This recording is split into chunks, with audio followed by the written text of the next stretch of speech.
Guys, in this video we're going to be talking about friction.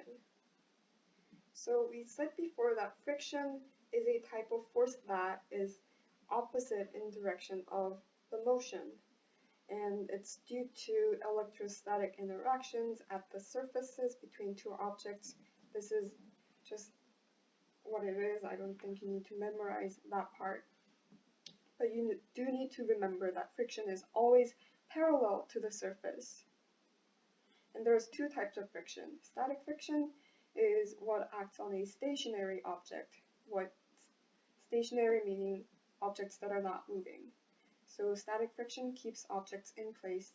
It prevents objects from moving or sliding. Kinetic friction is the friction that acts on moving or sliding objects.